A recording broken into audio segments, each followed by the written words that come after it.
Next at 10, changing the way police protect us in Savannah, the latest step in the separation of police departments. Plus, how a local program is offering newfound hope to both inmates and animals. That's next on News 3 at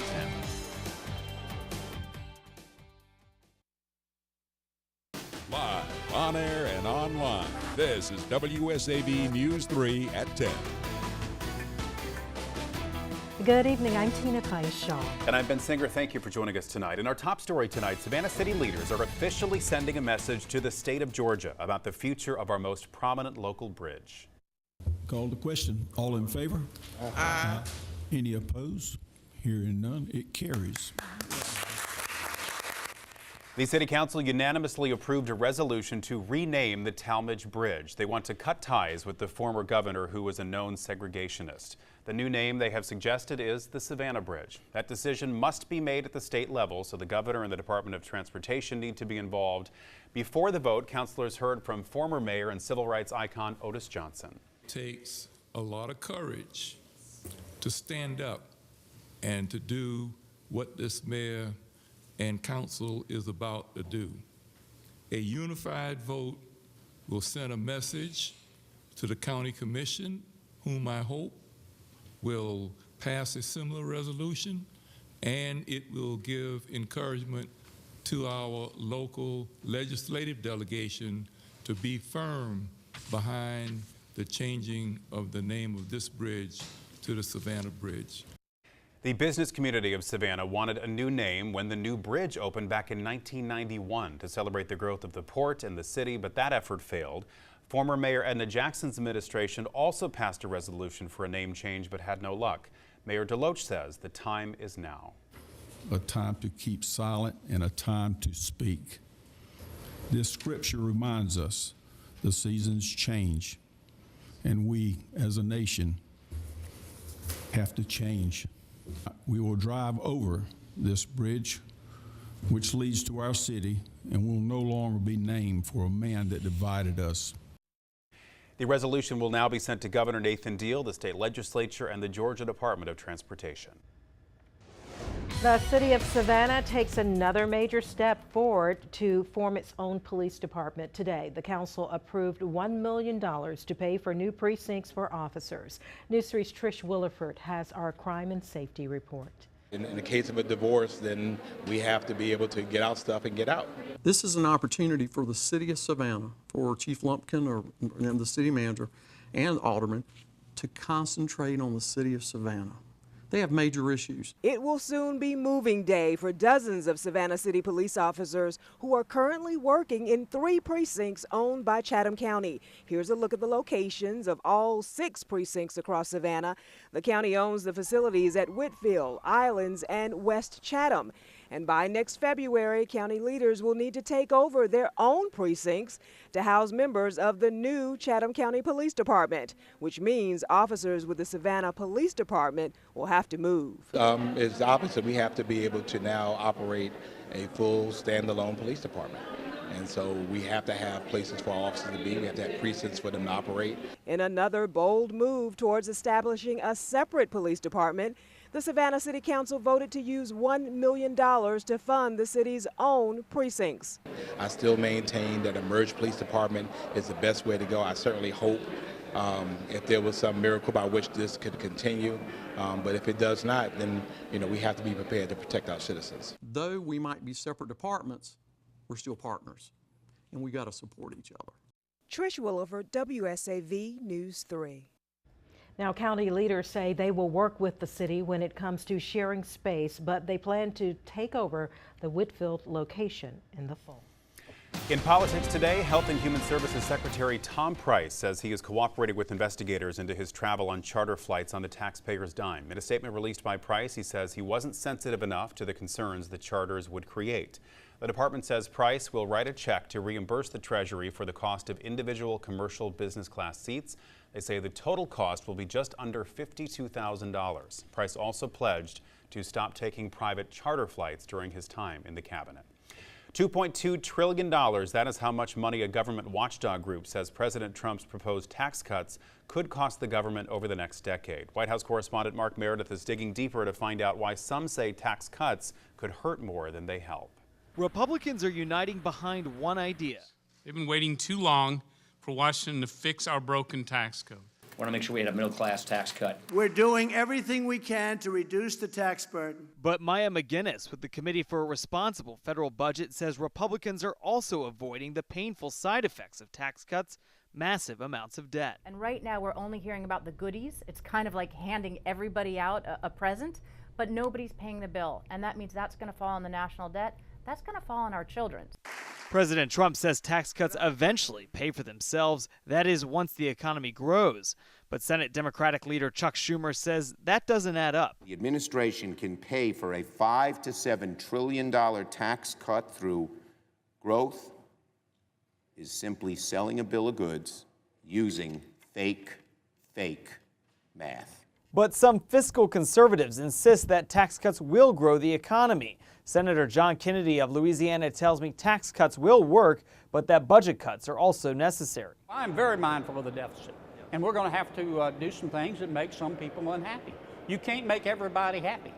House Republicans will begin debating who will be left unhappy next month. That's when the House Ways and Means Committee will begin writing its tax plan. In Washington, I'm Mark Meredith. Around Georgia tonight, a new way to fight a deadly epidemic. It is an issue the Georgia Attorney General has declared a national emergency: opioid abuse. Attorney General Chris Carr announced a statewide task force today created to combat the opioid crisis. He said it will be composed of public, private, and nonprofit leaders. This is an issue that is ravaging families, it's decimating communities, and it's impacting companies because your employees are being impacted by it, either them individually or when they have an issue with their family. The first meeting for the task force will be next Wednesday in Atlanta. A low country report for the city of Beaufort now. Many folks just recovered from Matthew, and then Irma brought the water back. Now the city, with the county and state, are doing something about it. They put together a task force to combat the problem. The task force includes the state DOT, the Department of Health and Environmental Control, as well as city and county stormwater engineers. So their task is to find the problems. One of those areas is in Royal Oaks between the Duck Pond and Battery Creek, where storm drains aren't working. The pond overflows and high tide brings the creek right into homes. They held a public meeting tonight to hear from residents. Their plan is to have studying and analysis done by March of next year, secure funding by May, and start construction in July. What's working tonight, a second chance that keeps giving. For many pets, provide a source of escape and joy. News 3's Meredith Stutz is joining us tonight with a program looking for new two-legged partners to help those with 4. Meredith? Tina, there's just something about a dog. No matter your past, stature, scars, or record, canines can restore a hope once thought lost, now found in the most likely of places. Life behind bars can be pretty bleak, but here at the Chatham County Jail, an unlikely accessory is complementing jumpsuits: a smile. She's our goofball of the mix. These inmates are part of Operation New Hope, which takes dogs like Daphne, deemed unadoptable, and pairs them up with the hope of both parties getting a second chance. I mean, I love the way that they just kind of bring some of the dogs back to life. On Thursday, representatives from different shelters and rescues came to the jail for an open house as it continues to expand the jail to make room for 30 dogs. We save their life, they in turn save our life. David Sharp is the founder of Companions for Heroes, a veteran who says his rescue dog saved his life. Had the thumb on the trigger and squeezing it. She walked in and licked the tears off my face. A place Eli Hedges knows too well. I have severe mental PTSD. I served 20 years, Marine Corps Infantry and Army. He heard about Companions for Heroes and knew he needed to make a change, which brought him here to jail. This dog was kept in a crate his entire life, so he had nowhere to move, nowhere to run. Feeling trapped, something Hedges understands. There's no purpose in my life right now, and it's one of the difficult transitions. It's impossible to explain it in words. But with dogs, you don't need words. Volk, what's up, buddy? Hey. You just need love.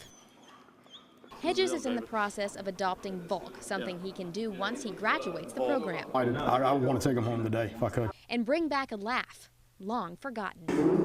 You'd have to ask my fiance that. It doesn't happen often. Not often at all. And to find out how you or a local rescue organization you know can partner up with Operation New Hope, head on over to WSAV.com and type in New Hope. Meredith Stout, WSAV News 3. Meredith, thank you. In our community report tonight, blooming where you are planted. Today, John Davis Florist celebrated 30 years of business with a reopening on his Abercorn Street location. Arrangements of all colors and sizes greeted the guests today. Back in 2010, a fire forced the florist to relocate to its current location. Today's milestone also to benefit those who need it the most. Tonight, yes, tonight I extended it back to Red Cross because I want money to go to hurricane people. So whatever's messed up because of the last 2 hurricanes, I want Red Cross to take care of those people also. Guests were able to make a direct donation to benefit the Red Cross Relief Fund. While it might not feel like fall around here just yet, you can see the change of the season slowly starting to take place. Tonight, the Savannah Tree Foundation hosted its 9th annual Fall Frolic. Guests enjoyed live music, food, drinks, and a silent auction at the Ships of the Sea Maritime Museum. But it's what's happening outside the museum that makes the celebration last longer than one night. Obviously, everyone in the county was impacted by Hurricanes Matthew and Irma. We'd love to help everyone replant who wants to. We have free trees to give away from Bartlett Tree Experts. Now, the goal of the Savannah Tree Foundation is to plant trees in each of the 9 municipalities in Chatham County. Coming up next, keeping the Gullah culture alive. How one couple hopes bringing back an old tradition will put a new generation on the right track. And coming up in the Complete Storm Team 3 forecast, check this out. All these rain showers over Cuba and into Florida. We are tracking a disturbance that could become the next tropical storm. And yes, it could affect you in the next few days. I'll tell you all about it after the break. You're watching WSAV News 3 at 10 on WSAV CW.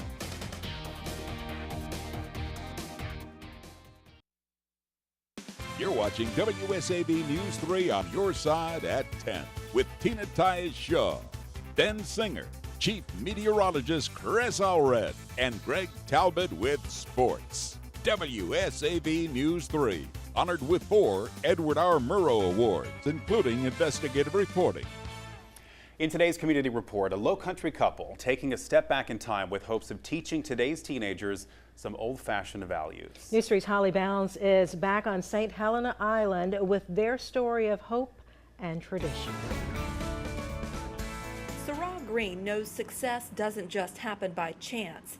The symbols of working hard to earn it surround her every day. This packing shed, we brought tomatoes, and my mother had us up early in the morning. She and her husband Bill, who owns the Gullah Grub restaurant on St. Helena Island, believe instilling the roots of the Gullah heritage in area teens could do them some good. And through the Marshview Community Organic Farm, they've started from the ground up. One day we just have a day of just seeding, and we have about 100 trays, all with 100 cells in them. In a 4-week training program, the kids move from the farm to the kitchen, where the couple shows them skills that can nourish their bodies and minds. Nobody want to work these days, and we got the trend, hey, that's not the way.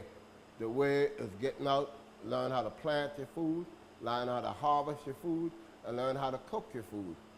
And then being humble about it, learn how to share. The couple is counting on the community to help bring back the old way, to mold the new generation. A greenhouse at their farm was destroyed by Hurricane Matthew, and this old packing shed got a hit too.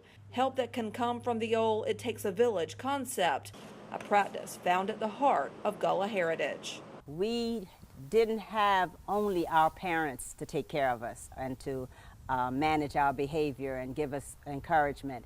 We had the entire community. On St. Helena Island, I'm Holly Bounds, WSAV News 3.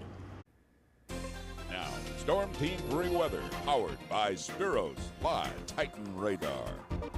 Well, I am all about breaking records. I'd like to do it, but you know what? I'm over this. Today, we topped out at 96 degrees, only 2 degrees shy of the record high of 98 set back in 1986. And I got to tell you, it is time to cool down. But tonight, we stay warm as we take a live look through our Dozier Lock Cam.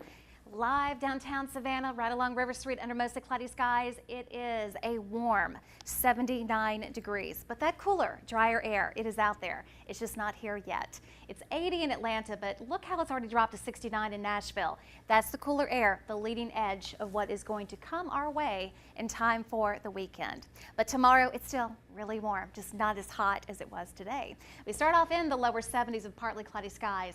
Hit 83 at 10, 88 at noon, and then there we top out at 90 at 2 o'clock. Expect skies to become mostly cloudy. We could even see a stray shower or thunderstorm. But right now we are rain free. But look at what we are watching. Cold front just to our northwest. Now this cold front has a lot of cool, dry air behind it, and it is going to push through tomorrow. Winds will kick in out of the northwest and will bring in that cool, dry air, and it will be a noticeable change by Saturday. But tonight, we're not just tracking a cold front on land, we're tracking a disturbance that's out over water too. If you look here, all these rain showers over Cuba and into Florida. This could be our next tropical depression, tropical storm, but you know what? Even if it doesn't get a name, doesn't matter. It is still going to be tracking to the north. Watch this. And what it will do is start to bring us northeast winds. It should stay offshore far enough, but we're still going to feel the effects. So starting this weekend into next week, this storm system could bring us rough surf, rain showers, especially along the coast, and coastal flooding, especially at the time of high tide. So it's something we will watch closely for you and keep you up to date in the next several days. But tomorrow, it's warm. Slight chance of a shower or thunderstorm, high of 90 with winds out of the east-northeast, 5 to 10 miles per hour.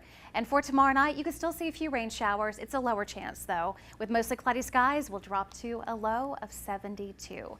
Now for the marine forecast, it's still pretty calm out there. Winds are light at 5 knots with waves at 2 feet. High tide, that's at 4 o'clock in the afternoon. So here's that 7-day forecast over the weekend. Finally, feeling like fall. Highs back off to the upper 70s to the lower 80s, and once we cool down, we stay cool. All next week, highs right around 80 with a low chance of a rain shower. And because it feels like fall, we want to get ready for fall. Fall celestial, I said it right. Yes, you did. I was practicing before. So like the supermoon, for example, listed 5 things that you can get ready for, because a lot of people like those meteor showers and the supermoon, and if you do, WSAV.com, it's there for you. All right. You can mark it in your calendar. Nice. We'll look You ahead get to an that. A. Yeah. Yes, thank you so much. Celestial. All right, we're looking ahead to sports now. That's right, guys. Coming up after the break, we hear from Georgia Southern's coaching staff for the first time since that ugly loss to Indiana over the weekend. Tyson Summers on why they're not worried about playing on national TV without a win yet. Next.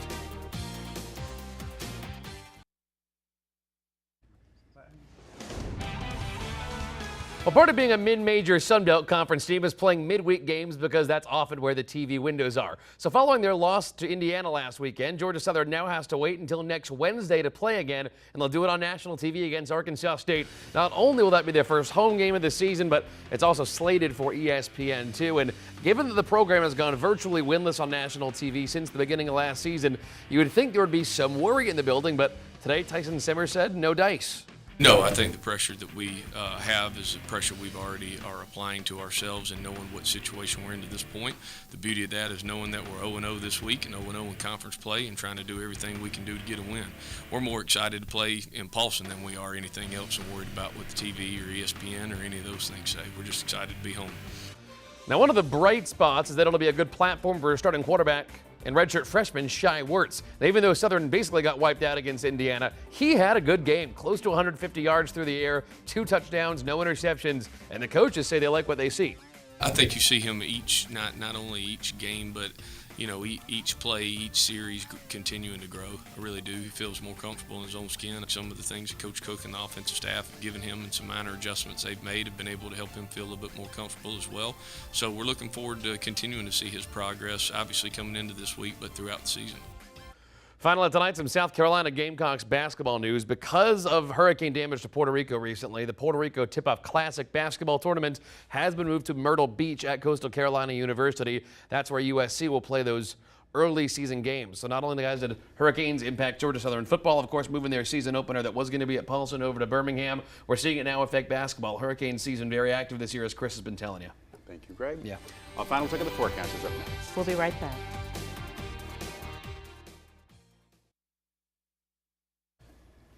Tomorrow on News 3 at 6, wheels down and boots on the ground in Puerto Rico. News 3's Courtney Cole goes on a relief mission with the National Guard. She will give us a first-hand look at the efforts to help survivors of Hurricane Maria and Irma.